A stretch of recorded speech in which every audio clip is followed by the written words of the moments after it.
Tune into this week's Xamarin Show where I have my good friend Aaron from Syncfusion on, showing all of us how we can add their amazing controls, charts, and graphs to all of your Xamarin Forms applications. So tune in.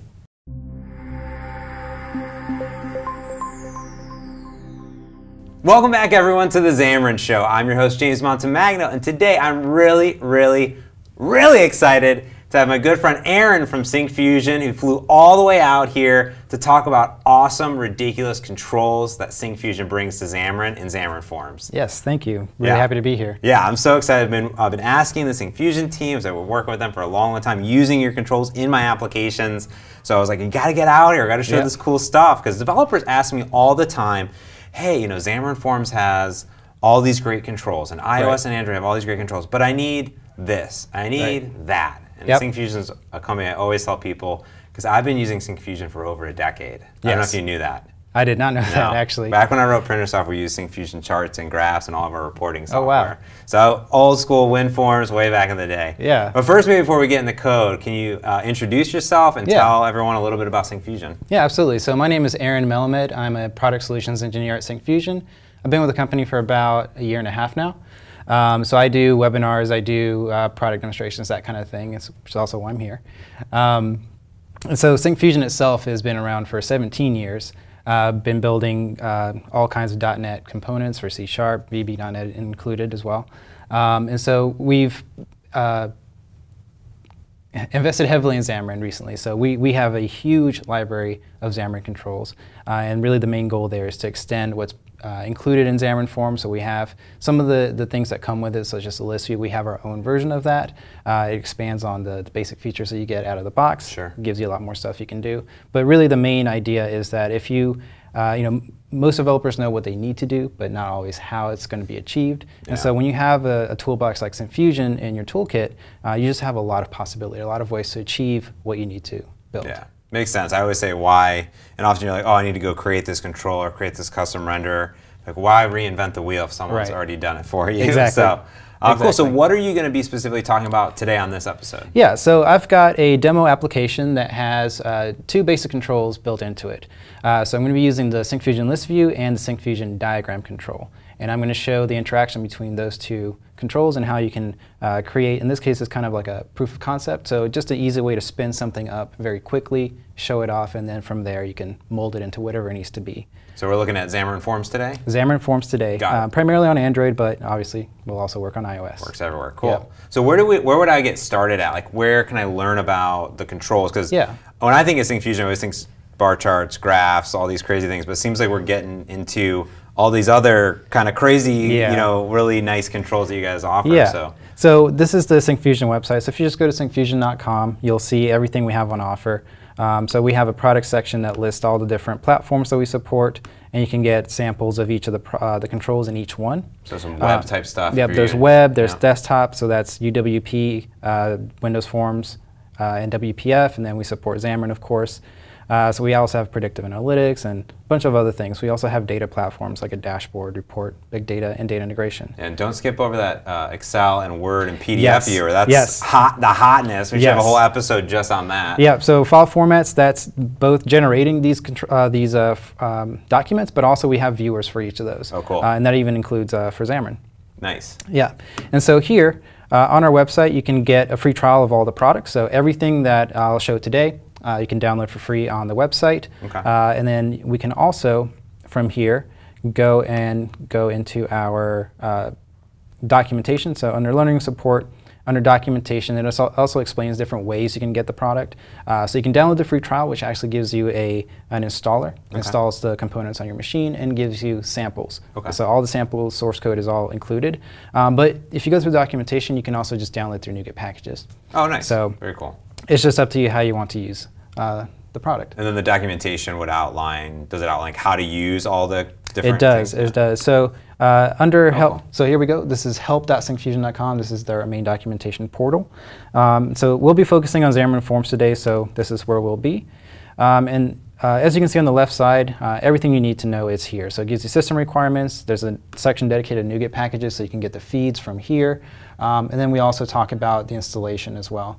So if you wanted to download the components directly to your machine, you can see we have installers for Mac and for Windows. So that's if you're in an organization where you kind of need to have everything locally, you're not going to rely on NuGet, you install it on your machine, check it in. But with NuGet, you're going to get those package updates. Exactly. Oh, got it. Exactly. Okay. Yep, and we even have our roadmap here, our compatibility roadmap, where we basically say that we keep up with Xamarin Forms updates. So that's another great thing about our library. It is very much active. It is one of our main focuses right now. Beautiful.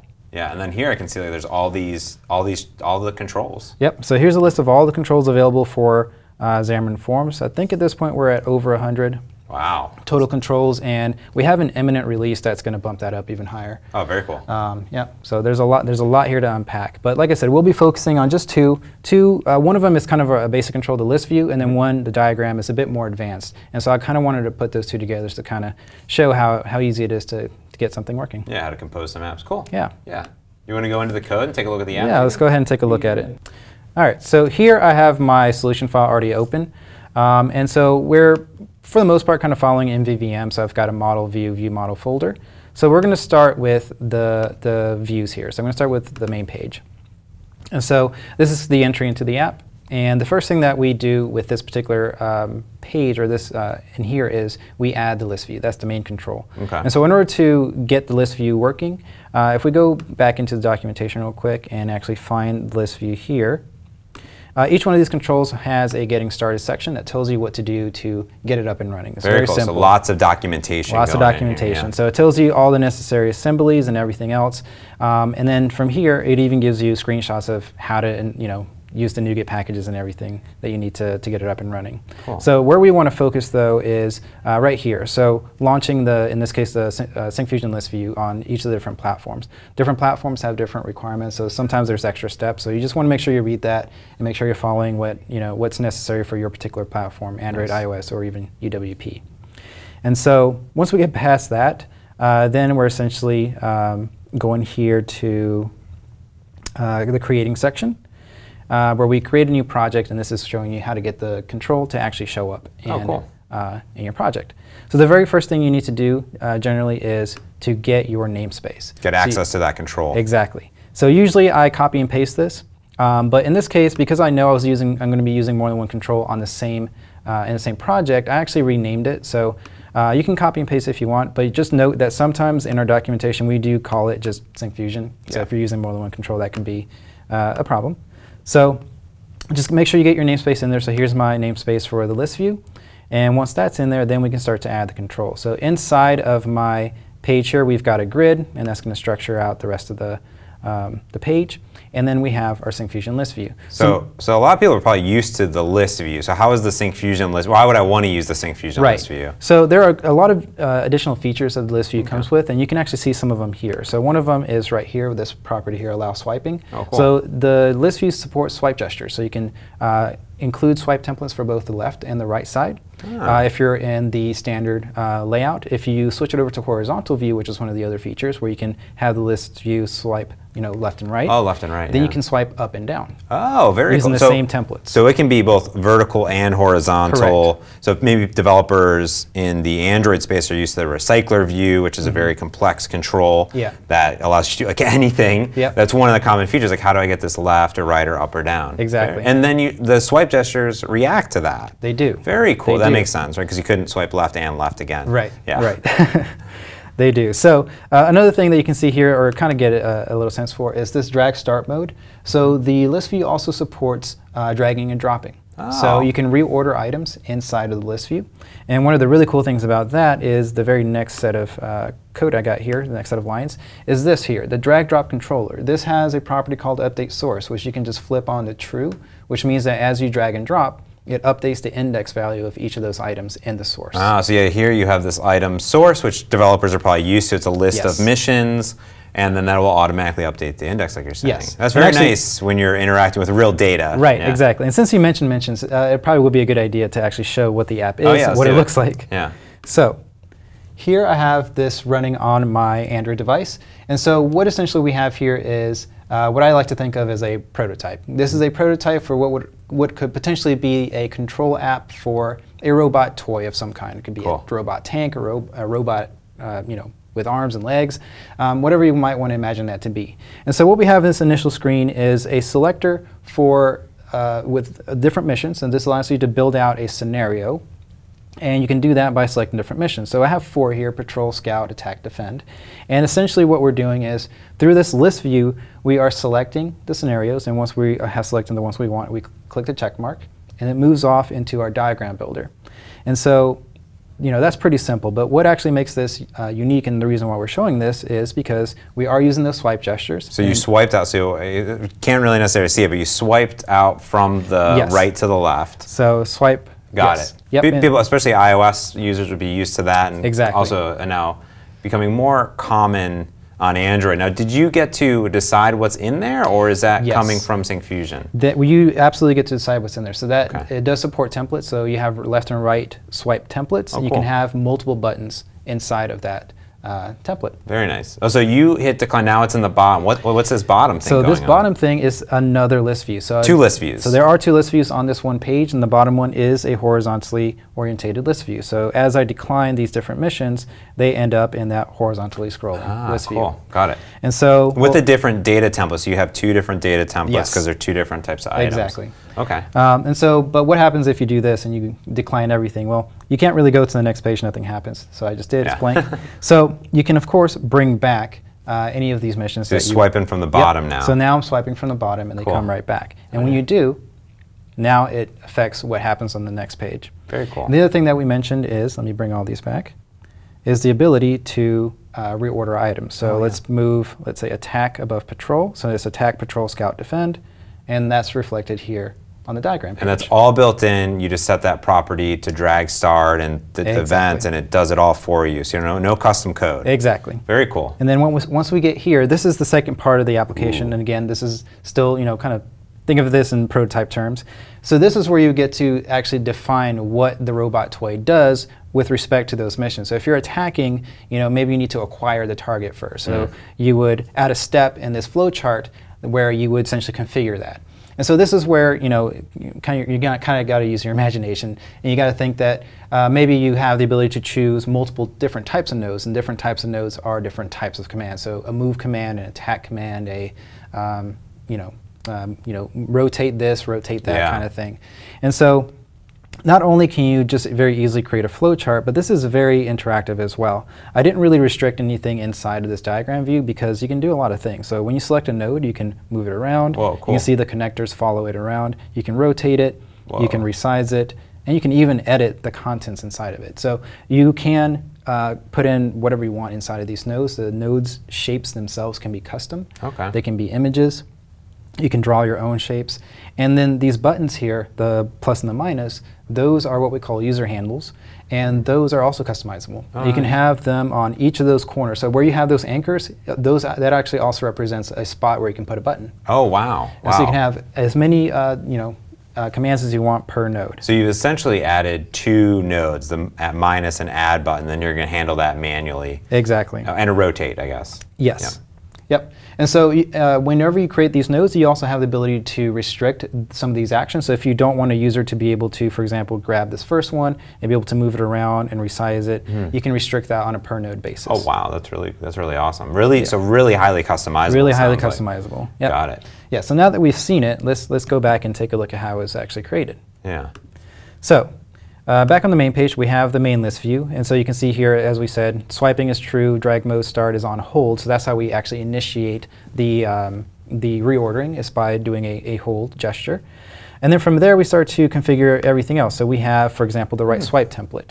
And so this is just a data template, or it rather contains a data template, and inside of that I have a grid, and then we define the image and the label that I have. So again, that was an image, and then underneath it was a label that said decline. Got it. So so now we have this item template, right swipe template, left swipe template. Correct. And to a template, this is how the data is going to, or how whatever this item is going to look inside Exactly. of it. Yeah. And there's a couple different ways you can do this. For example, you'll notice I'm not using a button, even though you do have to swipe and then tap. Got it. The reason for that is just because I was lazy and didn't want to resize my image, and I couldn't really set the aspect and everything like that in the image, or in the button rather. So I just created separate image and label controls. Got it. And then I used a gesture recognizer. Oh, cool. And that way I can also use commanding on it. still. So I am also using commands through the gesture, the tap gesture recognizer, and so that we're able to pass data over through to our view model and have everything wired up that way. Very nice.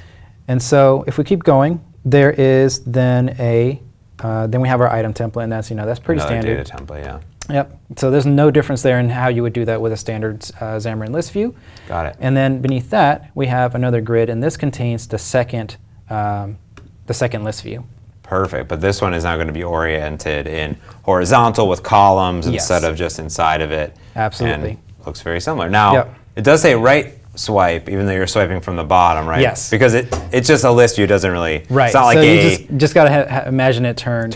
Yeah. Yeah, because you don't have a horizontal and a vertical list view. It's just a list view in a specific mode, which I see here. Is that the orientation property? That is the orientation property. Got it. Correct. Very cool. So another thing to note here is auto fit mode is set to none. So you can turn on auto fit mode, and that will just size each of the items based on what the content is inside of it.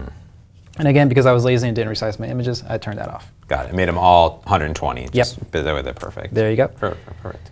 And then next thing to note here is, right, so in the right swipe template, which again is our swipe up template in this case, we are essentially doing the same thing we did. So this is basically just copy and paste of what we had before.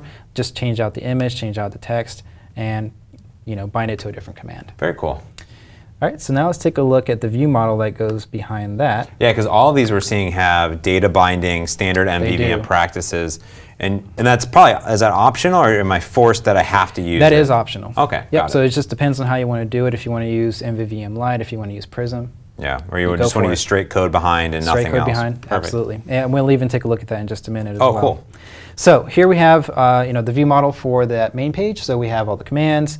This is also where I am creating the objects that initially populate that first list view, so all the different mission types are created here.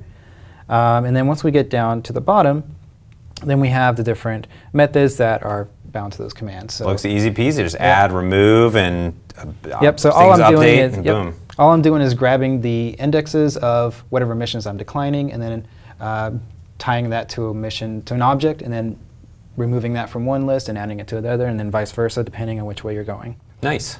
So pretty simple there. And then the very final method here is for the green check mark at the bottom. So moving on to your next view. Oh, cool. So that brings us to the diagram page. Okay, so now we're no longer, it's a completely different control. Is it a different NuGet package that I have? It is a different NuGet package. A different set of documentation. So this is something a lot of people ask me is, if I add something like Syncfusion, do I have to add everything? There's hundreds of controls that are going to blow up my app size. You do not. Okay. You do not. So whether you're using the assemblies installed locally, or if you're dealing with the NuGet packages, then you only need to install what you need. Okay, that's important. Yeah. Cool. So very important distinction there. Yes. So now we are moving on into our diagram control. So this is right here. SF diagram. So SF for Syncfusion. SF for Syncfusion. You got it. Yep. So just in case there are very similar sounding controls like ListView, for example, we have SF in front of it. That makes sense. So once again, we go to the Getting Started section, and you'll want to make sure to read through that. Make sure you follow the steps for the platforms you want to target. And then once we get to that, actually I do want to talk about this, the basic building blocks. There is a concept of different types of objects that make up a diagram. So the diagram itself is the overall view. The nodes are the shapes that are created. Between the nodes are connectors, and so those are separate objects. Then you have ports, and ports are places where connectors can be created. Okay, so you can have multiple connectors on or per node, so you can create branching connections. And then you have annotations, and that's your block of text that goes inside of a node. Got it.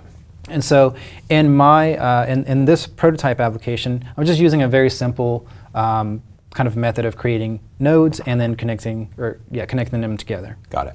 And so once again, the steps are pretty much the same as they were before. You want to get your namespace, make sure you bring that in, and then all you really need to do is, in this case, you just need to create an instance of the diagram in your XAML. And you can see there's nothing else here. I gave it a name, and that's all you need to basically bring it into existence. So there's no nodes, because at default it seemed like you were selecting the items and then you're kind of dynamically adding things on it? Yes. Because it really is UI dependent. It's not like there's a list or a collection of things. You have every single control. It seems like it could be really unique. Like every node, if you want to be like, this is the third node, and this node is a triangle, and this one you can't have any more connectors. Exactly. Like it's really fine-grained user interface. Yep. Yeah. Yep. And so what we're going to do here is we are going to move into the code behind, because this does need to be a little bit more tightly coupled, because there's a lot more going on. So there is an initial collection of items that becomes the item source. So in this case, that's the chosen missions, as I call them, that were passed over from that list view. And that becomes the initial set of nodes that we saw in the app. Okay. From there, we have a method here called add new node. And this will be the box that we're adding? Yes. Okay. And so actually, I'm sorry, I did actually skip over this. So when we go into our, when we instantiate the diagram control itself, here in the constructor we have a for each statement that goes into that collection, picks out each of the items, and then creates a node based off of those circle nodes. Yes. Perfect. Yep. And so from there, we have another method that does it for each of the new ones that are created when you click on those user handles. Got it. And so here, the reason why they're different is because I also wanted them to have different sizes and also shapes. So the initial nodes are one size and one shape, and then all the other ones are a different size and shape. Oh, cool. So the only things to note here where things get a little bit, where you kind of have to put some more thought into it than maybe you did with the list view, is the positioning of all these items. So whenever you add a new node, they just stack right on top of each other. So you have to make sure that your offsets and your sizes and everything are correct. And so the way I did it here was to simply calculate the initial offset of the first object and then just build off of that. That makes sense. So you get that number and then you add to it. And if the user wants to drag them on top of each other, nothing's going to stop them. Absolutely. They can totally do it. Yep. So all the initial values are calculated using this calculate offset x value. So this will change the values on the x-axis. And so from there, we can finish building out this node. One of the other things that happens in this particular method is we also go ahead and create our connector.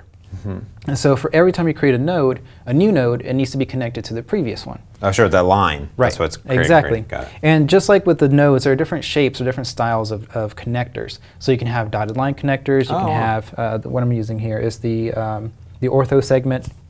And I forget what the other one was. I think we have a Bezier, so you can have the curved line instead of the step line. Oh, cool. So you have control over all of that. And so what we're doing here is we're grabbing our selected item. So I have a value here where, or a parameter here where I'm capturing what node is currently selected. So what did the user initially tap on in order to create the new one? So you take that and then you use it as your source, and then your target node is the new one you just created. Makes sense to me. So pretty simple. And then we have our two methods for the grab handles. So we have a delete and we have an add action. So we have the ability to remove a node, which we're doing from that the item source, and then we have the ability to add new nodes. And so the last thing that needs to be done here is to actually create the handles themselves. So in addition to creating a node and then creating a connector for it, you also have to add handles to it. Those little buttons, yes, the plus and the minus. And so the way these work is you just create what we call a data, so we call them templates. So we're just using a data template for each of these. The one thing to note is that even though you can use a data template, and you can see here we've got a stack layout, it's just one control. So it's just an image. Got it. And it seems like some of these are very templated-y, so you could probably even put some of that in XAML and then saying, oh, I'm going to create this new node, and it knows about these handles. Yeah. So we're showing code, but my assumption is that you can just do all of this also in Yep, you absolutely could. Cool. Yep. And so once you add these, then the next thing to do is to choose where they go. Oh. So you have various different positions that you can choose from. So let me actually show you what those look like.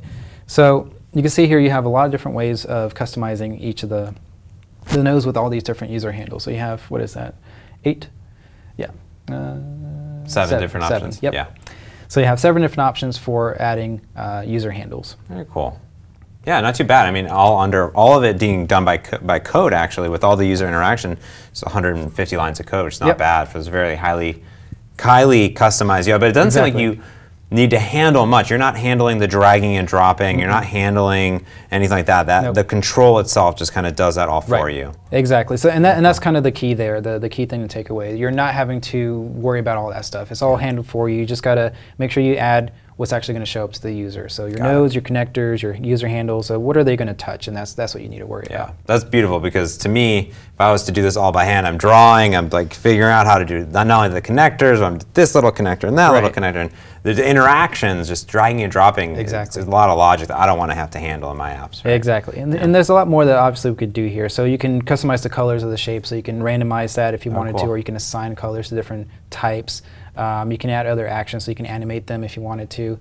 You know, just anything you can think of. So one of the ideas that I had that I didn't implement here was to actually run the commands and actually kind of visualize it. So maybe the nodes glow a little bit. Maybe they have some sort of color that gets assigned, so you can see which step is currently being executed, and it just kind of goes down the line. Got it. That's very cool. So one of the other things that you can do with the diagram control, let me actually bring it up on the screen. So what we have here is kind of a free-form flow diagram. Yeah. But it can also do automatic layouts. Oh, cool. So if you wanted to, you can just give it a collection of data, and then it will just automatically lay it out. So you have mind maps, you can do hierarchical charts, so organizational charts, that kind of thing. So that's all supported and built into it. So you can either let your users build it out themselves, and you can even create like a toolbar, so you can drag in shapes or select shapes and then do it that way. Yeah. There's a lot of different ways it can be done. Yeah. Is there a place where I can go to see all of the different controls that are built in, or like what's the easiest way to do it? It seems like there's a few that we're showing off here, but like you said, there's like 100 controls. So on the Google Play and the Apple App Store, we have a Syncfusion controls sample browser. Oh, nice. And so I can actually show it to you real quick. So this is the Syncfusion Xamarin Forms sample browser. Here you can see a list of all of our controls. Oh, wow. And you can see there are a lot. And you get to see when things are updated or in preview. Exactly. And it seems like all sorts of stuff. So just even some simpler things like a radial menu or a busy indicator, right? Progress bars. Things that just make your life easier whenever you want to make something that looks nice. Yeah. You know? And so one of the key things to take away from this app is that our controls are pretty big. So if we go to the very first one, chart. 48 samples. Yes. So there's a long list of samples here. And that's just the different type of charts that we have. If you want to see what they can do, you tap up here on features, and then you can see what is possible with the different charts. Oh, cool. All the animations, all the different ways you can customize them, and so on and so forth. Very cool. There's definitely a lot to unpack in this little app. Yeah. Is there any of your favorite ones you like to show off? So there is one that I wanted to show off that's new, and it's just because it makes life easier, if I can find it. This is the issue with having so many. Pop-up. Pop-up. So what's cool about this one isn't actually the pop-up, which is this. It's actually this part. So wait, what did you press? Onboard help. So this is the onboard help Oh. example. So the reason I want to show this is because the app that I just showed you, my prototype, I had to explain the UI to you. And you never want to do. You never want to have your users try to figure it out or fumble through it. So with something like what I just showed you, this would be perfect. You can tell a user they need to swipe to do this, or click here, or do whatever. So with this, you can see you can create a nice little onboarding help type of UI for your application. Very nice. That's awesome. I get this question all the time. All this stuff. It's either how to do a PDF, how to do a bar chart, how to do a grid, how do I do on help, right? Exactly. Very cool. Yeah, and you guys are updating this all the time then. All the time. So we do 4 major releases per year, and then monthly service packs. Wow, so always keeping up to date with always up to date, and then in between those, bug releases, so patches, constant patches. So do I have to buy every control? Does this cost like $1 billion or what's? So if you wanted to access this, like we said, there is a free trial. So there's a free trial for this. So you can just go ahead and download the entire suite, literally the entire Syncfusion suite. That's over 800 controls, or you can do it per platform. Okay. We also do have a community license. So if you are a business that makes less than $1 million in revenue per year, and I believe it's 5 developers or less, you get everything 100% for free. Cool, kind of like our Visual Studio Community Edition. Exactly. Very cool. So very much like that. So all of our controls for free. Nice. And then you even get support, so it's not like you just get it and that's it. Oh, nice. You still get support. Oh, wow, that's really cool. Yes. Very cool. Absolutely.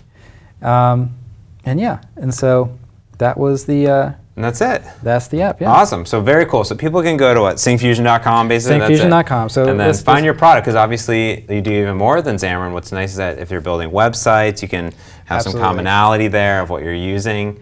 And you guys have so much awesome stuff. Yeah, we do. Yeah. So for example, the diagram control is actually one of our bigger controls, and it is on all of our platforms. So if you wanted to make a website, let's say a web experience or a desktop experience using that control, you can mimic what you've done in mobile and vice versa. Very cool. Well, Aaron, this has been amazing. Thanks for showing off all this awesome stuff that you can do in your Xamarin Forms applications, in your Xamarin applications. And yeah, if anything, just go to the App Store, download the sample app. I'm sure you're going to find something. Every time I explore the Syncfusion controls, I find something in there. Yeah, well, thanks for coming on. Yeah, you're very welcome. Thanks for having me. Awesome, everyone. Thanks for tuning in to this episode of The Xamarin Show. Don't forget to subscribe. You have to hit that button over there, down over there. Ding that bell, become the notification squad on YouTube to get all the sweet, sweet Xamarin shows right in your inbox. Until next time, I'm James Montemagno, and this has been The Xamarin Show.